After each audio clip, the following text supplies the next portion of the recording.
Right on the air. Yeah, I'm like, We are live. We are live. Hi, everybody. Welcome to our hangout oh, tonight. It says on. hey, Yeah, we're hey. live. So we Right. are talking about the Wine Bloggers Conference today. So me, Glennis, and Leslie, Tanisha couldn't make it this year, but that's okay. We did miss her. She was there in spirit. Yep. Yeah. We were in the Finger Lakes in New York, upstate New York, hanging out with some other bloggers. And could one of you guys define what the Wine Bloggers Conference is about, so people know who never heard of it before? Well, well, I'll start. Glennis Vino Noir, wine education blog resource on wine tasting out of the DC metro area. Welcome, everyone. The Wine Bloggers Conference is one of those events. In my opinion, it's a wine bloggers family reunion. Ah, For that, ah, because It's a family yeah, reunion. when we get back together, it's like seeing old friends that you put faces and names with their Twitter handles, with their Instagram handles. But the Wine Bloggers Conference itself is bringing social media and writers, wine professionals, wine writers, industry together to talk about different aspects of the wine industry. It's a venue where new, old wine, and not old as in age, but seasoned wine bloggers and new wine bloggers can come together and learn from each other things of how to take your wine blogging from just writing online to monetizing it, how to just to get immersed into the wine culture. I find it one of those events where it really helps you to explore wine in other avenues besides just going to a winery per se. And not to say that's not a great part of the wine blogging conference, because we do get to visit different areas of the country and get to visit different wineries and learn about different techniques from different AVAs in North America. so if I could go through the list really quick. So the Wine Bloggers Conference has been going on since 2008. So I'm just going to read off really quickly all the locations that they've been in. 2008, Sonoma, California. 2009, Napa and Sonoma. 2010, Walla Walla, Washington. 2011, Charlottesville, Virginia. 2012, Portland, Oregon. 2013, Pickerington, British Columbia. 2014, Santa Barbara, California. 2015, Finger Lakes. 2016 will be in Lodi, California.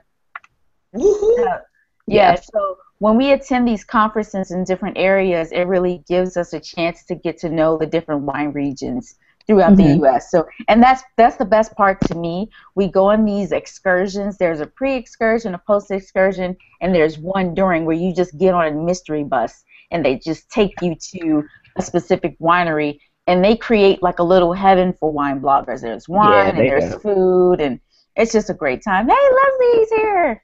Hello. Yeah. And it's always so funny when you get bloggers together anyway. Like when you just get regular people together over like drinks and food, people always Mhm. have like their cameras out taking pictures. But if you get a Mhm. group of bloggers together, it's like, Mm. wait, I gotta get my shot. Can I have a bottle next? Can I stand up? Can I take this Yeah. picture? Move your head, and I'm trying to take this Yeah. shot. Get out of my shot. Mhm. Like all you see is just cameras and phones and everything and people trying to do video and Yeah. it Yeah. but If then you also have a lot more like video and pictures in context because I Yeah. think that's something that we are missing in the wine industry and every other industry out there has been able to pick this up and everything is more in context. But when it comes to wine, it just doesn't look the same in a picture with just a bottle. It's not necessarily as attractive as say Mhm. a cocktail or Mhm. say an outfit or a pair of shoes. I see a pair of shoes in the picture, be like, "Yep, I'm buying. I want."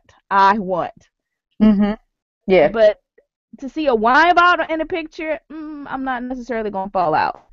but you have a wine bottle with the backdrop of the vineyard, and then you have like a couple of people with a bottle in their hand, and then they're also holding glasses, and they're in like a tasting room. That is the kind of thing that you can, the experiences you have at the Wine Bloggers Conference, and the things that you can blog about, post on your Instagram, make your friends jealous on your Facebook page. So that's another really cool thing about the conference. You have more of it like in a context. Oh, and then they have speakers and stuff too. So we do actually do and that too. One of my favorite parts of oh wait, let me let you moderate. Sorry, I'm on. Oh no, it's fine. This is exactly what I had in mind. To the one person who wasn't at the conference, let me tell you what I loved about the conference. No, go ahead, Tanisha. Go ahead. So I went to the one in Santa Barbara last year, and then in Picticton, British Columbia, the year before. So it's funny, but it was in Charlottesville. I didn't attend that one, and I lived in DC, so I didn't make those. About it, and you still didn't go? Yeah, Why? I still didn't. Why didn't you go to that one? I don't remember what was going on in my life as to why I didn't go, because I was a wine blogger at the time. Because I remember being hyped when I found out it was going to be in Charlottesville. I was like, oh, Charlottesville, what's up? Yeah. And then I was like, wait, why am I not going? I have no idea why. What was happening in my world. Okay. But it actually worked out that I didn't go because a lot of people complained, not that they did anything wrong with the conference per se, but it was really hot that year. And so they did this outdoor tasting, and I think it was about 100 degrees outside. Like, no lie, I think it was about 100. So when I saw pictures of people, I'm like, yeah, so these wine pictures are terrible because everybody dripping in sweat. People would be like, yay, wine. I'm like, oh, this is damn. Like, I don't want to see it. Oh, okay. And you can only keep wine but so chill if it's 100 degrees. And Virginia in the summer, that humidity. I'm looking at the pictures in the air conditioning on my phone like, oh, wow, that. Just scrolling through Instagram like, Yeah. All right, y'all. Well, at least you got wine. Maybe they got some whites. Yeah, drink some of those Virginia Viogniers. Do that. And so British Columbia, that's where you and Glennis met, right? Yes. Wow. That is crazy. What was funny about the whole scenario is Tanisha has a friend who's a friend of mine from Chicago, and she kept saying, you need to meet my friend Tanisha. Y'all both into wine. You're both people of color. Y'all really need to meet. And we had to go all the way to a different country. We did. Wow. We literally were like, oh, so we're going to meet in Canada? That's what's going to happen? All right, girl. That is crazy. The funniest piece about that. Yeah. But Picticton was gorgeous. It was it was, and I think I have to give a shout out to Zephyr Adventures, the organizers of the Wine Bloggers Conference, because I'm a stickler for detail, and logistics is key to any type of function, period. And to have all the moving parts and bringing all the people, the wineries, the wine alliances, the bloggers, the speakers, the sessions, all together and have a fluid flow is a feat in itself. Yeah. And, I think they've done an excellent, job. Yeah. And so I personally started going to Wine Bloggers Conference in 2012. So Oregon was my first conference. And I didn't go on a pre-excursion.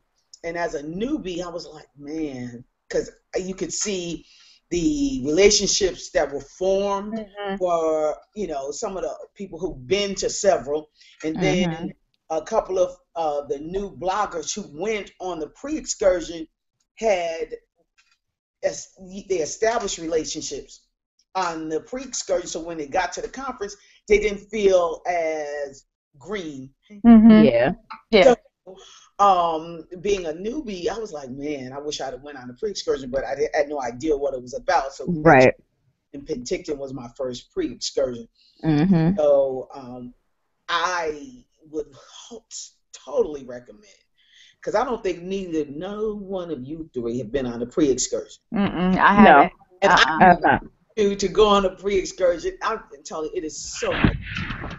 Yeah. Try to make got to make that happen next year, ladies. Yeah. All of us going on a pre-excursion. So Leslie, I have a question for you. Leslie gonna have to move that camera up though, just a I smidge. know. I'm working with it. I'm having a I'm little. about to say, Leslie shot about to be triple X. Hold Right. I just wanted to make sure y'all were paying on. attention. After dark. What is going on? So I have a question. Yeah. So you being in wine tourism, this year was your first year. Was it what you expected, the Wine Happy Bloggers Conference? anniversary. This is my first year. And quite honestly, I really didn't have any expectations. I really wasn't sure what to expect. I didn't know if, I knew there were going to be seminars and breakout sessions, but I didn't know if it was just going to be a whole bunch of people sitting behind their computers just tweeting and blogging at the same time. So going there for the first, I would say, the first 3 hours for the first time was like drinking from a fire hose. Right. In your face. But then after a while, I got comfortable to the pace of it. That's one thing is that I would tell any new person going, which I read your blog, Sarita, about going, and that prepped me a little, but just to leave all your expectations at home and just go with the flow, because I think that's how you enjoy it the most. Is just say, oh, let me try something that I didn't try before, I didn't know about before, or experience a region that I've only read about, so let me try their wine from here. Right. Yeah. So in case you guys didn't know, so at the Wine Bloggers Conference, it's not just wine bloggers, but winemakers from all over, and like wine distributors come and they present their wines to us so we can taste it and tweet about it. So it is literally days of nonstop wine. So definitely. And the cool thing also is, even if, like Glenda said, you go on a pre-excursion and get to meet people that way, you're there drinking wine. So it's only going to be but so long before people just start talking to you. Talking to you. Like, whether you're an introvert or shy or not, like, you're drinking. So somebody's going to talk. Somebody's going to leave up like, hey, who are you? Right. Or you'll see somebody's name badge and be like, oh, that's somebody that I follow. I follow their blog, or I pay attention to their Instagram. Like, how when Sarita and then also when Allison, another wine blogger and friend of all of ours, saw Wine Folly, Madeline. I'm like, oh my gosh, I'm a total fangirl. Y'all need to tell her and take a picture. I was crushing on her. I felt like a stalker. Right, I did. Yeah. I definitely felt like a stalker. But she's so inviting. She is so down there. She is. She gives such. She was one of the panelists on Sunday morning. And she just is, for me, I love for bloggers and presenters to be real. You can't get no realer, if that's a word, than Madeline. What was the panel that she was on? Excuse me for interrupting you. What was the panel she was on? What was that session? It was blogging. It was on blogging, because the second panel was on writing. The second panel was on writing, and the first panel was on just blogging. Right. Okay. And she was talking about finding your voice and what you do when you're similar to what Karen McNeil did. Be true to who you are, and her analogy was like building a race car. You need all the moving parts. You can't just start off driving a car if you don't have the wheels and the chassis. Her analogy was, make sure you have all the moving parts when you sit down and start writing, or with her sitting down to do writing a book, or sitting down to put together some type of wine map and things that she does. You need all the moving parts to make it come together, which was an excellent analogy. And I teased her. I said, the one thing about your car, you never said anything about any brakes. And she said, yeah, because it can start speeding along. And, like, no brakes. Yeah. But the other thing, I mean, I loved the conference for, like Tanisha said, bringing people together that you really do not have ever met before. Right. Like there were so many people that followed me or I followed them on Twitter, and I'm like, oh my goodness, there they are. Yeah. Mm-hmm. Then you got to know them and build a relationship with them. So then when you go home and you're tweeting or what have you, and they respond to it, you genuinely now know this person Yeah. Yeah. before just liking them. And then the other Yeah. part of, we're all in the business of wine, and how the conference took time to, from a blogger's perspective, from an industry person's perspective, and that was refreshing, because then you could just be open and be candid and say, Yeah. oh, this is how I feel about the situation, and you're speaking to your peers and getting their perspective. Right. Yeah. Exactly. Hey, I got a question for everyone. So what not made you, but what was your decision, or what drove your decision to attend your first conference? Oh, Tanisha told me I had to go, so. That sounds about right. Yeah, she's just like, oh, well, you gotta go. You gotta Yeah. go. Yeah. And then Sarita probably told Leslie, and so that's just how that went. Yeah, it was pretty much like, are you going? It was. It really was not a question. It was more like, why wouldn't you go? Right. It's like a statement. Are you going? And that's Exactly. actually a period at the end of that. Like, Yeah. it's just a statement. Mm-hmm. Yeah. Just, yeah. Well, Yeah. Oh, there you go. And Glennis, what about you? Well, And Tanisha. Well, mine was, okay, so 2012, like I said, was my first conference. Then that was in Oregon, but 2012 was also the same time that I established Pinot Noir. Okay. And what was interesting, I was like, what the hell is blogging? And what is wine blogging? Need two things. I need to go to some type of conference, And knowing you, I'm just seeing that in your face, and just hearing you say that in my head, and it is making me laugh hysterically. Exactly. Because I know you, and I know you were like, what? Who? What is blogging? I need somebody to get me together. I'm finna go to this conference. I'm totally, I can picture this entire scenario. Exactly, because I said to my business partner, I said, you talking about blogging, don't nobody have no credentials. Wine is one of them things. You can't just start writing, put your stuff up, be like, hey, blogging. Okay, so I'm going to go to the wine conference. I signed up for WSET, and that's how it started. But this conference popped up, and I was like, ooh, that's a long way to know nothing about it, who the people, what's going on. Oh, you can handle it. And that's how Wow. That's how it started. Okay. And if I Lord willing, I won't miss any. If it's up to my control anymore, so I enjoy it. I mean, but I like how you mentioned how you felt like you couldn't do any writing, or you didn't want to get into with like no credentials or anything. Now that you've been to some conferences and been in, met some bloggers and been in the industry for a little while, what do you think about that part of it? About having some credentials? Mm-hmm. I really do believe you still need some credentials. For some, I do feel that it validates your writing.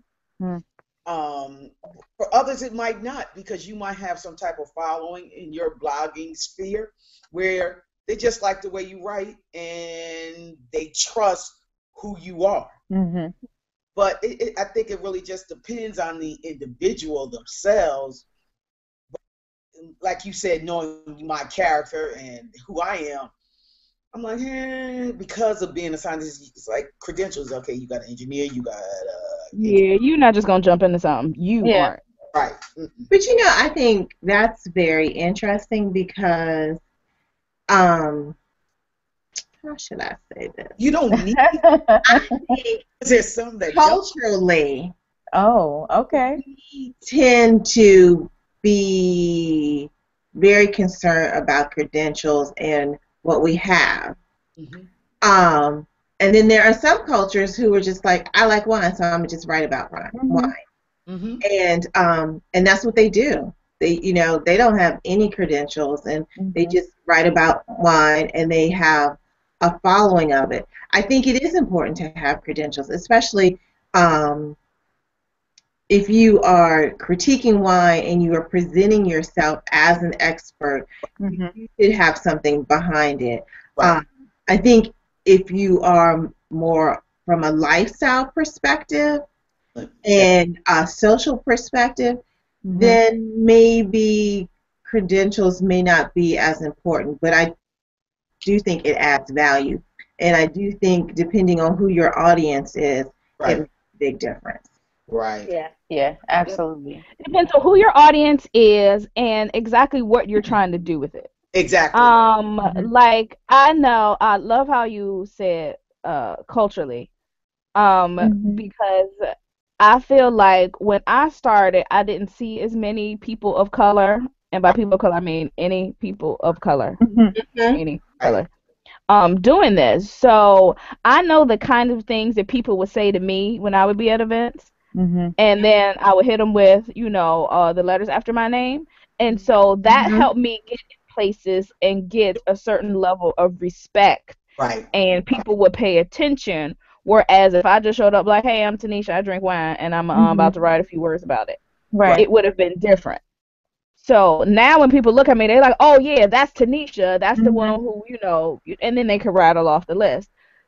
It also, if you have credentials and certifications and that kind of thing, it also gives you more confidence.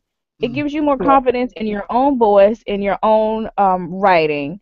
It gives you a different set of terms and a different language that you can use. And you can just reach from a different background. Like when I talk about wines, I'm not just spouting off my opinion. And it's funny because Leslie mentioned lifestyle, and now I'm more into, from a blogging perspective, I do more lifestyle. But I also teach and hold private wine tasting. So from that standpoint, I do need a certification, but from the writing, not necessarily. Right. So it goes back to, it all depends on what you want to do with it. Certification gives you, a little bit of confidence and then help you find your voice. So. Right. And I noticed there were quite a few individuals who are professional writers. And then they also blog. And so I'm not sure if, part of their income is derived from blogging, but their main income is being a professional writer too. And how they've parlayed blogging as a part of their skill set when they blog, and especially when they're blogging about wine. Exactly. You know what I found interesting for me, my revelation with writing, and I laugh about this all the time. I talk to my mother about it. When I was younger, I hated writing. It was so funny. I hated writing. That's why I went into a scientific background, because it was all numbers and formulas, which making a wine is about formulas. This always come full circle for me. But when I'm writing about wine, I can use my imagination, and it just flows, and I'm like, and it scared me for me. I'm like, who is this? Where did it come from? And like, whoa. And say that to say, if whomever's out there listening to this, find something you like and you love that you're passionate about, and writing will flow. This is true. It's very true. Then go back and edit. I mean, because when I sit down and stop fighting with WordPress, my dear friends, stop fighting with technology, and I figure I will blog more. So what I do now, my dear friends, I just write it in Word and then just cut and paste into WordPress, because oh yeah, girl, I could have told you about that hack, because that anytime you try to type it, and not even just WordPress, that's in any of them. Anytime you try to just straight type in there, and then if something happened to your connection or anything, because I've done that several times, be like, so my work just lost. Like I can't press undo and get my text back. Like one false keyboard stroke, and Right. So Sure, all your work is gone. So yeah, Well, if I have Blogger, and it saves it periodically. I can type right in there, even from my phone. It doesn't have any problems. yeah, stop bragging. Exactly. right, I'm like, so we're just gonna put mute on your microphone because that's No. not our story. Little Miss IT, stop bragging. Right. Yeah. My blog is Squarespace, and it does that too. But I'm still just so used to doing it in Word that Gotcha. you Gotcha. know, That was so much easier than just cut and paste. Yeah. yeah. So I have a question about at the conference they talked about having an editor Mhm. or a third party proofer Mhm. and to review your work before you post it. How do you guys feel about that? It takes too much. Who's paying for an editor? Well, Okay. I think if you have like a group blog, like if all of us had a blog together, then like okay, somebody else would look at it. Yeah. But like for my own blog, like no, who has an editor? Yeah. well, Maybe when you get a larger blog, man, people don't have. We're talking a blog. We're not talking Wine Spectator. right, Yeah. right. Or Don't get me on that soapbox. it was Leslie. I tell you, what you also just need friends who damn it went to college with you and that was their damn degree. Why are you gonna go pay an editor? Be like, hey, read this. If the period's wrong, let me know. Yeah. Well, see, I think in first of all, I agree with everything you guys say. I think that I'm not paying nobody to do it. I know that much. well, and I think it kind of takes away from it being authentic. Oh, true. I didn't even Yeah. think about that. Because now it's filtered from somebody else's perspective. Like if you Exactly. ask Yeah. somebody, I want you to That's take not my voice. Yeah. grammar or spelling, then that's one thing. But Right. then when you have an editor there, questioning your content, then really is it still a blog now? Right. It's like a semi-professional Right. article. Or am I reading, Wine Enthusiast? Like, Right. no. Mm-hmm. Right. Exactly, Leslie. That is so key. Yeah. Yeah. But there's nothing wrong with like, well, is this voiced correctly? And then when I say voice, past, passive, present, or if your Right. tense is correct, was I supposed to? Am I using this right or whatever? Just on a superficial layer, not go into it and say change. Oh, when I'm talking about black grapes, and I give it to an editor, and you don't know that a purple grape is really considered a black grape, but you telling me, oh, you need to change it because there's no such black grape. Well, you don't know. Right. Right. Yeah.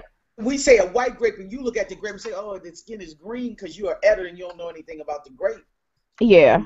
Yeah, so you would have to find like the right person to edit it and tell them what you actually want them to look for. Right. Also, I think with blogging there is a timing thing as well. Oh, yeah. Like I know some of my best blog posts were done on my phone. And so I don't have no time to edit this. I mean, there were times I would go back and be like, oh, okay, this should be your and not like you, or this is your with the apostrophe. I'm not retarded, and I actually know the difference. So I need to go back and I need to fix this. But I feel like people who are reading blogs are not there for that, especially when it's a wide. Yeah. Now, if I'm reading a small business blog, then no, I need you to have every word right and perfect all the time because you're not really doing this on the go. I know a lot of my blogging is like, okay, I'm here at this restaurant right now. Y'all need to see what I'm eating, and y'all need to see this bottle I'm drinking. You need to see this table, and I just typed this on my phone. Autocorrect might have set me up. Like, you get it. Yes. Right. Autocorrect will set you up. Yeah. Autocorrect will have you looking real dumb and will embarrass your entire life. So just know. Yeah, because and there's some people who don't look. Like, before you press send on anything, like, you gotta look now on your phone. Like, you have to check because autocorrect will have you looking crazy. There was this one guy who every post I'd be like, I think he might be semi-retarded. because like just the way the autocorrect will work. I'm like, you can't be this. No, this is not. If something's wrong with everything you write, it's like, okay, autocorrect can't set you up all the time. Oh, But autocorrect can if one, you don't fix your settings, and two, if you don't ever look back. I'm like, you just have the fattest fingers in the world, or my you God. are semi-retarded. But then later on, I realized, like, okay, you just don't check. Right. And that's scary. His audience. His audience Oh my made me so gosh. Like, you gotta look. Like, what, are you kidding me? Oh, because I know personally, I write like how I talk. So everything is not going to be formal. Everything is not going to be perfect. Everything is not going to be grammatically correct. So an editor would kind of screw that up for me. They would, talk like them or talk professionally when I really write casual and I write like how I talk. So Yes.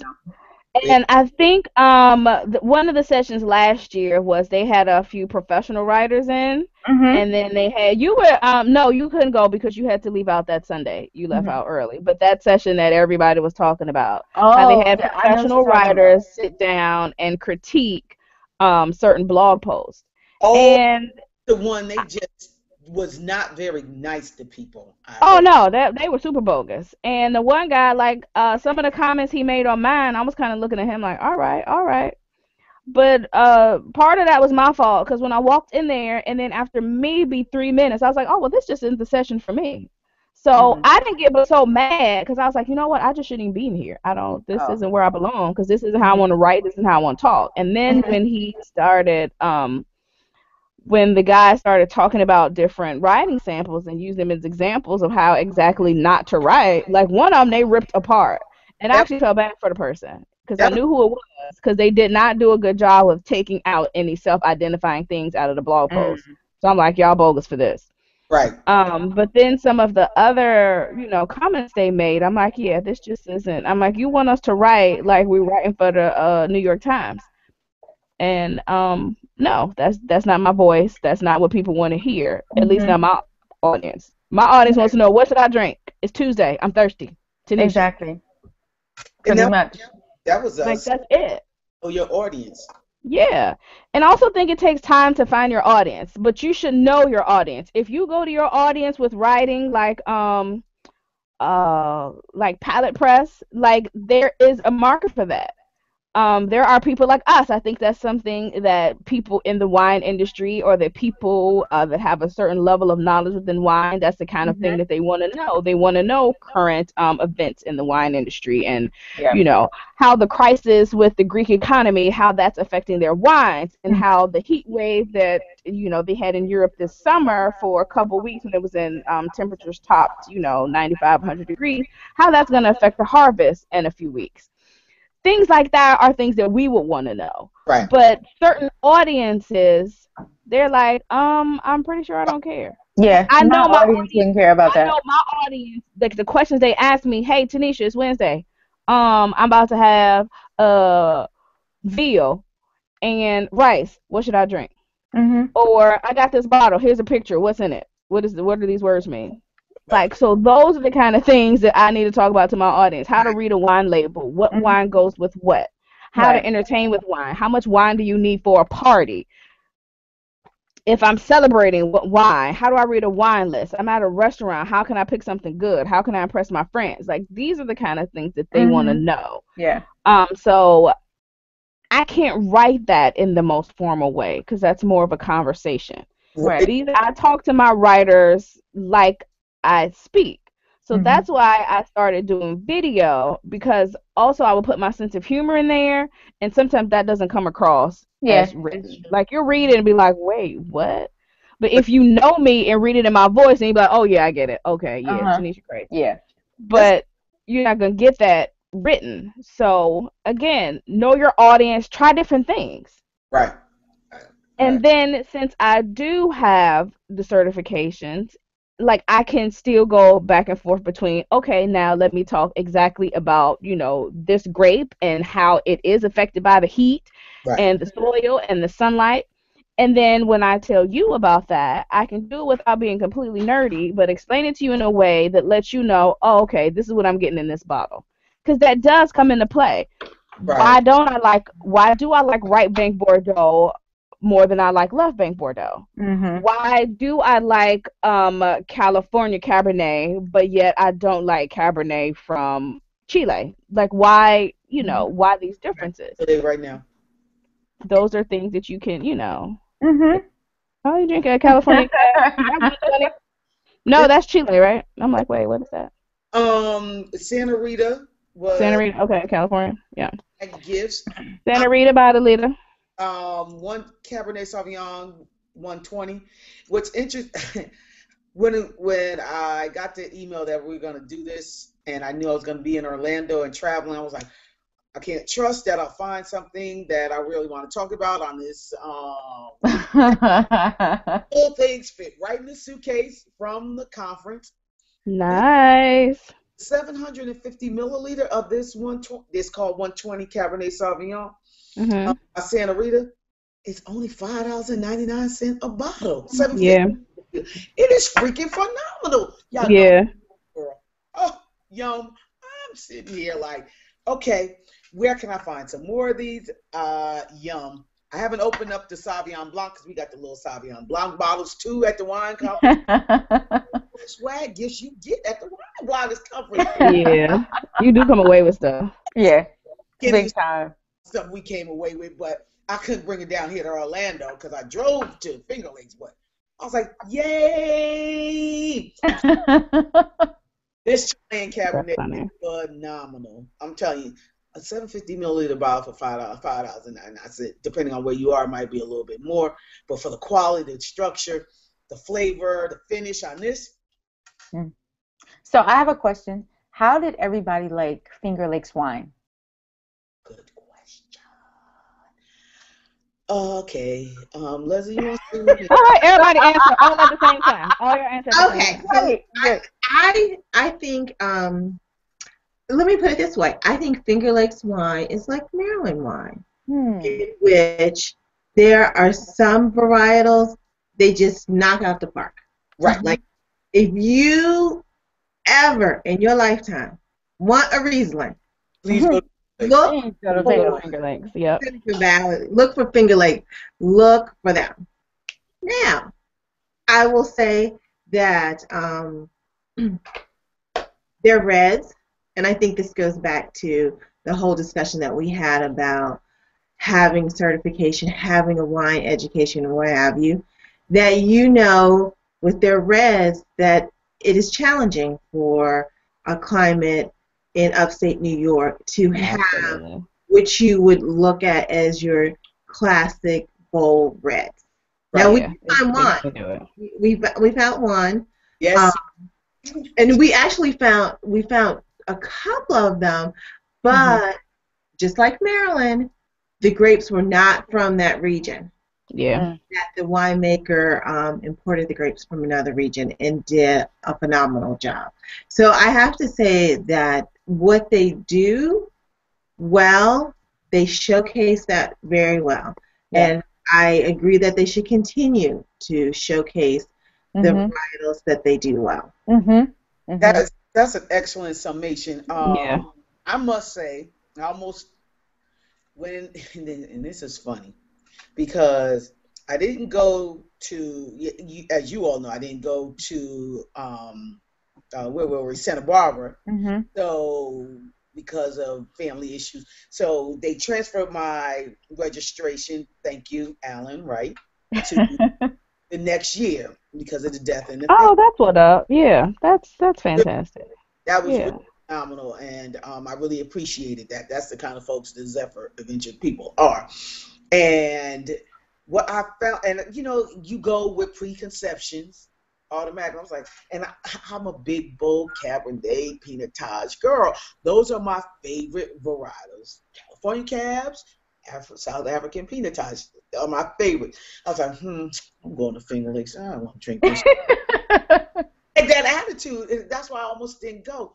But like Leslie said, the climate does support a Cab Franc varietal. Yeah. Mhm. And I must say, Venetosa 2011 vintage, they knocked it out of the park. I was like, oh my gosh, this is phenomenal. That Cab Franc, then Hazlitt, like Leslie said, the Schooner Red, which is a blend, a Malbec Cab Franc Merlot blend that they import the juice for, phenomenal. But I think the Cab Franc itself is grown in their vineyard. Phenomenal. So I was very impressed. Then when we went on the excursion that Friday, I think the guy from Chateau Lafayette Renault was like, she's not going to leave this table because that Cabernet Sauvignon, I was like, I'll take another. Right. Like, I mean, you might as well just finish the bottle. Like, it's going to go bad. So you might as well just pour it in my glass. Here's my glass again. I was like, ah. Cabernet, freaking phenomenal. And aren't they, now, Sarita, are they owned by Glenora? Because he kept calling the owner of Glenora's name.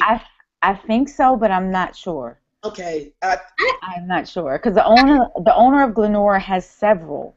And I think that Yeah. It was that Cabernet. I was like, stop kidding. Yeah, y'all not. Yeah. And I must say, y'all know I love a sparkling. Finger Lakes can rock a sparkling wine. Yes, they can. Yeah, Seriously. They can rock a sparkling wine. And I was at Finger Lakes 2 years ago with some girlfriends, so I was pretty familiar with some of the wineries, so I knew what to expect. Okay. And I was very partial about going like, I was just there. I don't know, But I'm certainly glad I went because I met a lot more bloggers than I did last year because last year was my first year. I was nervous. I was overwhelmed. It was a lot. But this year I was a little bit more prepared and everything. But anyway, it was exactly how I expected. And when I tell you, they rolled out the red carpet for the Wine Bloggers Conference. Yeah. And that's what I was going to say. If you're ever hesitant on going, think like, oh, I've been there, or I've seen that. Yeah. It's a completely different experience when you have a trip prepared for you with sponsors and with wineries and wine brands and importers that all want to impress you and all want to show you the best of what they have. Mm-hmm. So it would be a completely different experience if I go to Finger Lakes on my own than if I'm in the Finger Lakes at the Wine Blogger Conference. Right. Absolutely. I totally agree. Yeah. And I have to say for everything that you get at this conference, yes, the price point is amazing. Yeah. I have gone to a number of conferences and not received half a quarter. A quarter of the stuff. I think this is one of no, you're right. reasonable conferences I have ever attended. Mm-hmm. I can tell you right now, so I mean since I'm here, I'm going to the European Wine Bloggers Conference. Mm-hmm. And they don't call it that anymore. It's actually the Digital Wine Communications Conference. So I'll be attending that.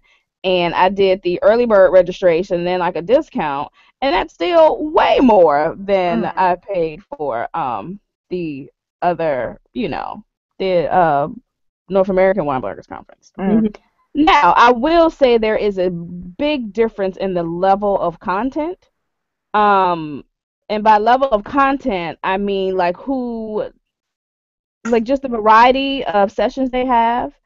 And then also who they have speaking. So, I mean, I understand why this, maybe more. Have you been to the international one before? Last year was my first year, yes. And they had it in Switzerland. Yeah, so last year was my first year. Wow. When you say, so what's the biggest differences? Like the people that they have speaking, like Jancis Robinson was the keynote. Okay. Okay. Well, there it is.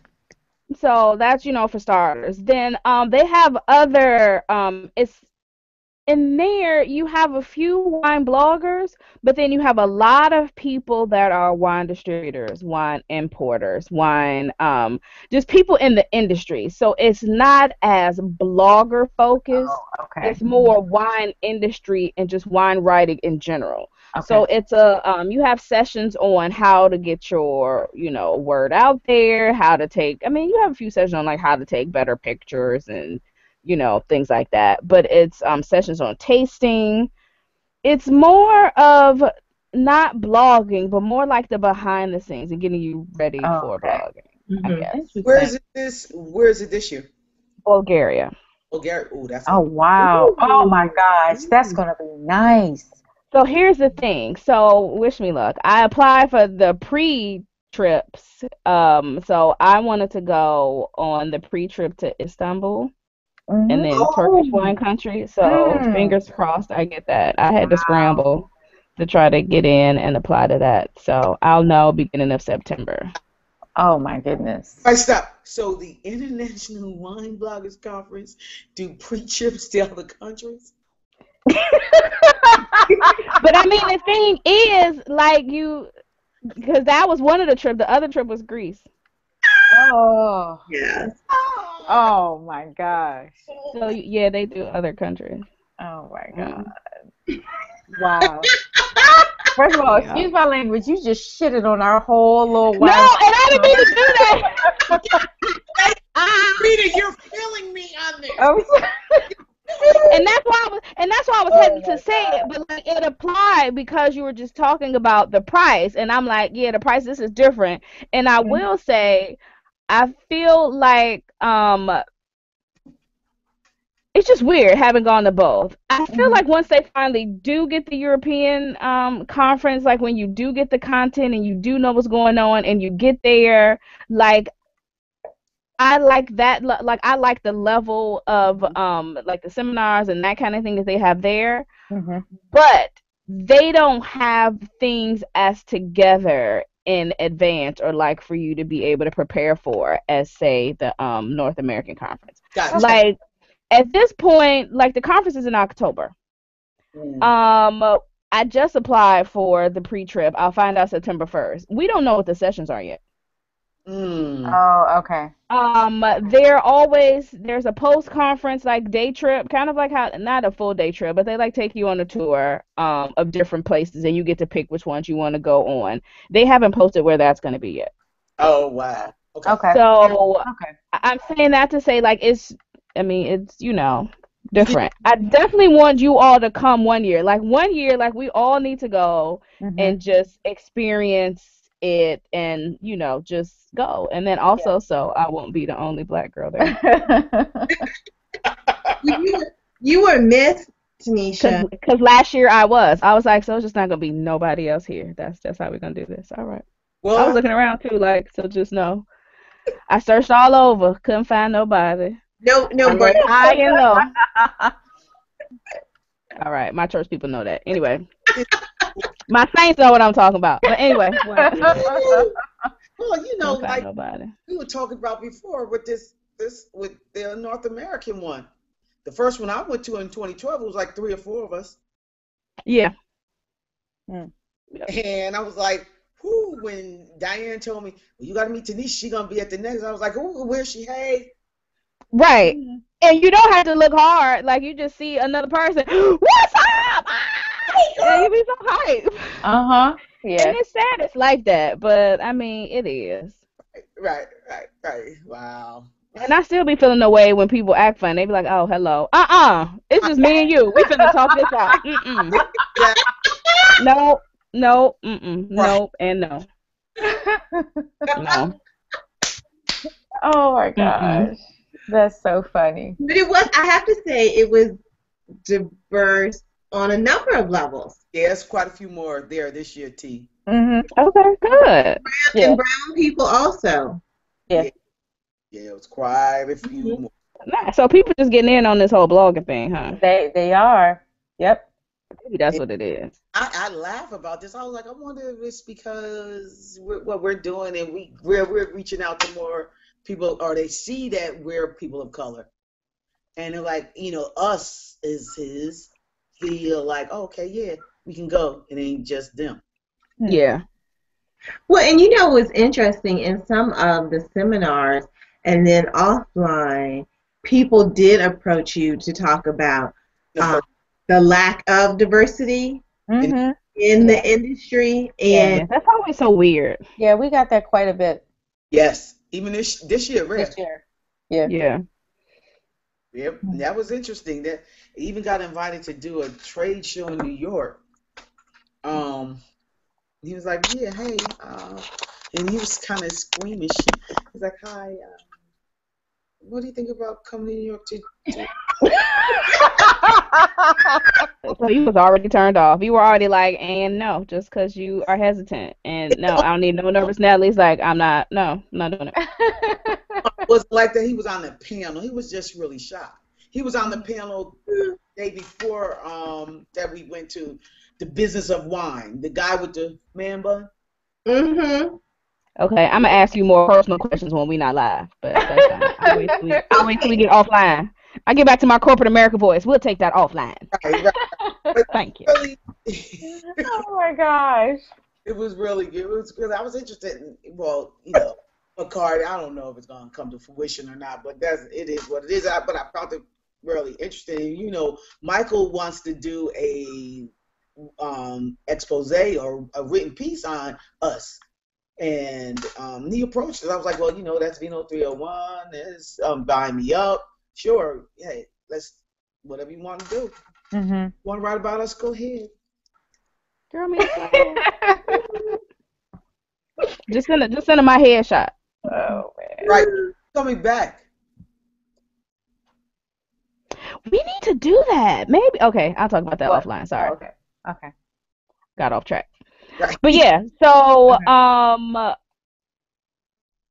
we were talking about conferences and how that one. Whenever you compare conferences, it's always weird. Right. And there's some differences. But yeah, for what you get for the North American Wine Bloggers Conference, it is worth it just from that standpoint for sure. I was totally blown away with the fact you pay your registration. And I've been like right now I'm at a conference. I ain't getting nothing. My lunches are not paired with wines from the region. Right. Yeah. Mimosas or sparkling wine for brunch. Dinners are sure not paired with 3 different wines for 40 wines for each courses. Yeah. Nor are our swag bags full of things that I can actually use. Yeah, things that you want to use. Not like, I'm going to get this to my little niece. Right. Right. Or stuff that I'm not, like all that stuff, I make sure I didn't leave it in the hotel. Some of this stuff at this hotel. It's not even making it to your suitcase. I hear you. Right. I mean, the whole trade piece is in wine. Yeah. So like even if you don't attend any of the breakout sessions or anything, if you just do like lunch and dinner and like the after parties, like you're good. You've got your money's worth. Right. That brings me to my next question. Who throws the best after party? Whoa. Who throw? Well, that's all relative in the amount of who's sponsoring it.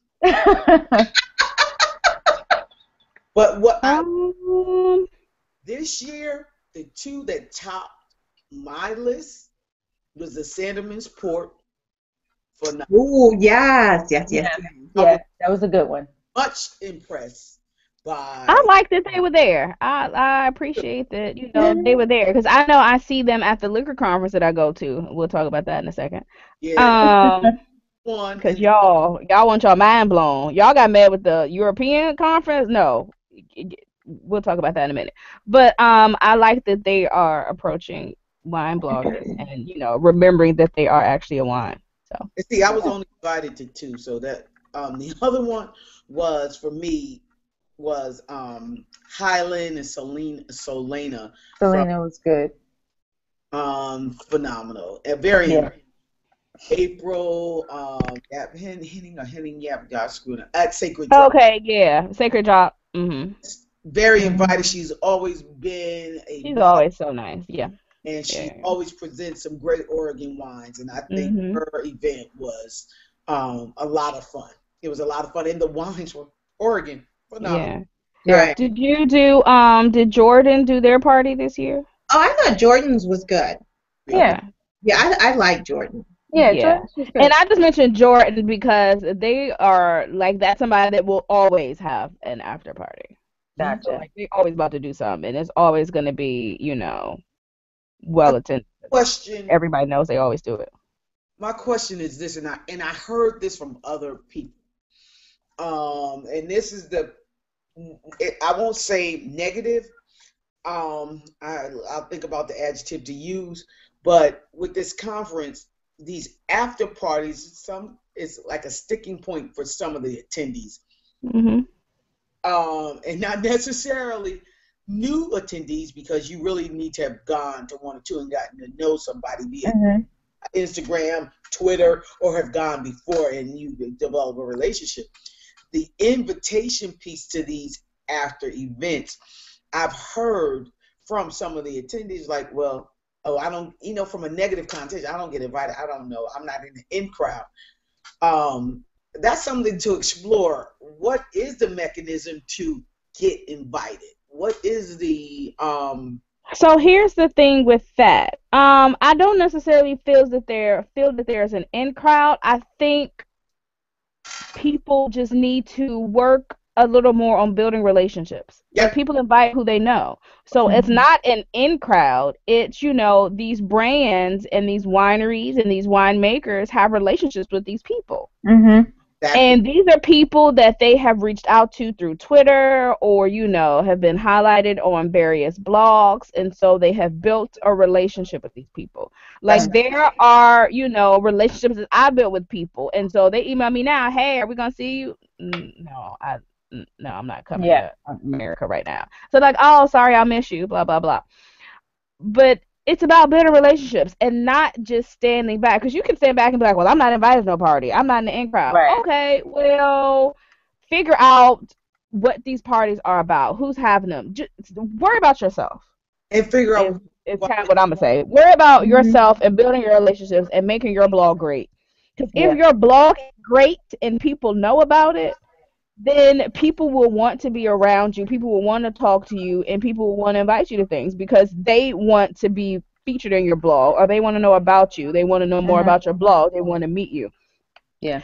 So once I started doing that, and then also being somebody that people want to be around, it also helped that I know the people, the people who talked me into going to the conference are people who have been to every conference.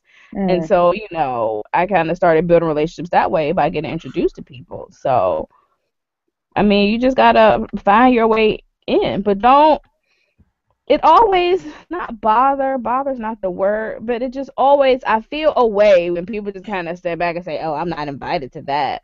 I mean, at every conference everywhere in the world, like, people have private parties, especially when it's something where people are trying to get you to try out their product. Just in any conference, there's that. In Blog Her, in the oh gosh, what's the other bloggers conference that I went to in Chicago? Why can't I think of it? Not Blog Her, Blogging While Brown, the women's blogger conference, Blog Her, the cocktail conference, and this wine blogger conference. Like, there's always those, kind of things. And if you know the right, if you know the right people, but just if you are somebody that people want to know because your work speaks for itself, then you won't have these problems. That's just my 2 cents. I think for some of the people that I was talking to, they felt excluded, and now I know. Okay, I'm not gonna say that deserves offline. Right, we'll put that on the offline list. But I agree wholeheartedly with you, Tanisha, that it is actually, again, it's building relationships and folks listening to you, interacting in questions. Saying, well, you know what, I want to talk to her or him a little more. Hey, come by such and such and such. And I think that's exactly right. And hopefully a couple of folks are watching and realize it's not necessarily the in crowd, so to speak, that it's not personal. Everything that you said, it's about building relationships and them saying, hey, if a winery has provided me with some products to pour, are these people reputable, and are they able to pour and garner some business for me? Because it's all about marketing. Yeah. End of the day, it's marketing for these wineries. So, do I want this individual marketing my brand? Mhm. So, Yep.